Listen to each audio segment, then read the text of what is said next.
ಜಿ5 ಇರುವಾಗ ನೀವು ನಿಮ್ಮ ನೆಚ್ಚಿನ ಶೋಗಳನ್ನ ಎಂದಿಗೂ ಮಿಸ್ ಮಾಡಿಕೊಳ್ಳುವುದಿಲ್ಲ. ಅದು ಸಂಪೂರ್ಣ ಉಚಿತವಾಗಿ.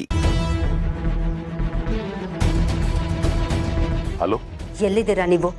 ಇಲ್ಲೆಲ್ಲೂ ಕಾಣ್ತಾ ಇಲ್ಲ. ಕಾಣಕ್ ನಾನು ಅಲ್ಲಿಗೆ ಬಂದಿದ್ದಿರ್ತಾನೆ ಮೇಡಮ್.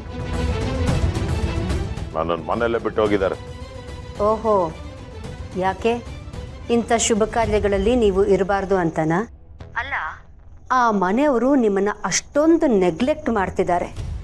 ಆದರೂ ನಿಮ್ಗೇನು ಅನ್ಸೋದೇ ಇಲ್ವಾ? ಅನ್ಸತ್ತೆ ಮೇಡಮ್, ಆದ್ರೆ ಅನ್ಸಿದ್ದೆಲ್ಲ ಮಾಡಕ್ಕಾಗಲ್ವೇ? ಅನ್ಸಿದ್ದನ್ನ ಮಾಡೋಕ್ಕಾಗಲಿಲ್ಲ ಅಂದ್ರು ಕಡೆ ಪಕ್ಷ ನಾನು ಹೇಳಿದ್ದನ್ನ ಮಾಡ್ತೀರಾ ಅಲ್ವಾ? ಖಂಡಿತವಾಗ್ಲೂ ಮಾಡ್ತೀನಿ ಮೇಡಮ್. ನೀವು ಹೇಳಿದ ಕೆಲಸ ಮಾಡಿದ್ರೆ ತಾನೇ ನನಗೂ ಒಂದಷ್ಟು ಪೇಮೆಂಟು ಅಂತ ಆಗೋದು. ಏನು ಮಾಡ್ಬೇಕು ಹೇಳಿ ಮೇಡಮ್? ನೋಡು, ಆ ದತ್ತನ ಮನೆಯವರು ಇನ್ನು ಮುಂದೆ ನಮ್ಮ ಮನೇಲಿ ನಡೆಯೋ ಯಾವ ಕಾರ್ಯಗಳಲ್ಲೂ ಭಾಗವಹಿಸಬಾರ್ದು. ನಮ್ಮ ಮನೆ ಸಂತೋಷದಲ್ಲಿ ಅವರು ಭಾಗಿಯಾಗಬಾರ್ದು. ನನ್ನ ಮಗಳ ಮದುವೆಯಲ್ಲಿ ಅವರ ನಗು ಕಾಣಬಾರ್ದು. ನೀನೇನು ಮಾಡ್ತೀಯೋ ಗೊತ್ತಿಲ್ಲ. ನಿನಗೆಷ್ಟು ದುಡ್ಡು ಬೇಕೋ ಅಷ್ಟು ದುಡ್ಡನ್ನು ನಾನು ಕಳಿಸ್ತೀನಿ. ಆದರೆ ಅವರು ಇಲ್ಲಿರಬಾರ್ದು.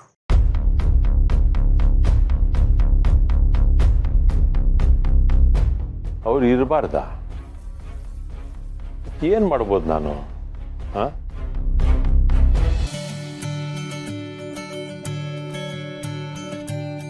ಬನ್ನಿಲ್ಲ. ತುಳಸಿಯವರೇ, ಇದೇನಿದು?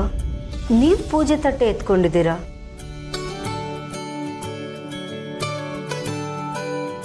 ನೀವಿರೋ ಪರಿಸ್ಥಿತಿಲಿ ಶಾಸ್ತ್ರ ಸಂಪ್ರದಾಯಗಳ ಪ್ರಕಾರ ಪೂಜೆ ಕಾರ್ಯಗಳನ್ನು ಮಾಡಬಾರ್ದು.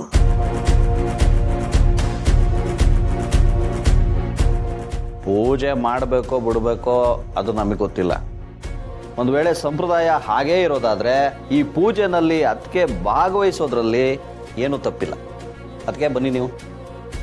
ನನ್ನ ಮಗಳಿಗೆ ಈ ಪೂಜೆಯಿಂದ ಎಷ್ಟು ಶ್ರೇಯಸ್ಸಾಗುತ್ತೋ ಅಷ್ಟೇ ಶ್ರೇಯಸ್ಸು ನಿಮ್ಮ ಆಶೀರ್ವಾದದಿಂದನೂ ಆಗುತ್ತೆ. ನಮಗೆ ಈ ಪೂಜೆ ಎಷ್ಟು ಮುಖ್ಯನೋ ನೀವು ನನ್ನ ಮಗಳು ಮದುವೆನಲ್ಲಿ ಇರೋದು ಅಷ್ಟೇ ಮುಖ್ಯ. ಎಂತ ಮಾತು ಹೇಳಿದ್ರಿ ಚಿಕ್ಕಪ್ಪ, ಸೂಪರ್. ಅಮ್ಮ, ಪೂಜೆಗೆ ಟೈಮ್ ಆಯ್ತು, ಬನ್ನಿ.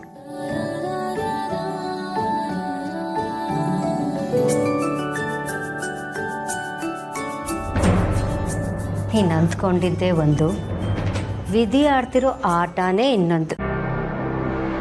ಪಾಪ ನಿನ್ನ ಮಗಳು ಸೊಸೆ ಈ ಸಂಭ್ರಮದಲ್ಲಿ ಇಲ್ಲದೆ ಇರೋ ಹಾಗಾಯ್ತು. ಇದಿನ್ನೂ ಶುರು ಅಷ್ಟೇ. ನಾಳೆ ದಿನ ನೀನು ಇರ್ತೀಯೋ ಇಲ್ವೋ ಯಾರಿಗೆ ಗೊತ್ತು? ನಡೀತಾ ಇರೋದು ನಿನ್ನ ಮಗಳ ಮದುವೆ. ಈ ಮದುವೆ ಕಾರ್ಯಗಳನ್ನ ಖುಷಿಯಿಂದ ನೀನು ಕಣ್ತುಂಬ್ಕೊ. ಮಗಳು ಮದುವೆ ಸಂಭ್ರಮ ಮನಸ್ಸಲ್ಲಿರಬೇಕು. ಅದು ಬಿಟ್ಟು ವಿಷ ಕಾರೋ ದ್ವೇಷ ಅಲ್ಲ. ನಿನ್ನ ಒಳಗಿರೋ ವಿಷ ಮೊದಲು ಕೊಲ್ಲೋದು ನಿನ್ನನ್ನೇ. ಸಾಯೋಕ್ಕೂ ಮುಂಚೆ ನೆಮ್ಮದಿಯಿಂದ ಮಗಳ ಮದುವೆ ಮಾಡು.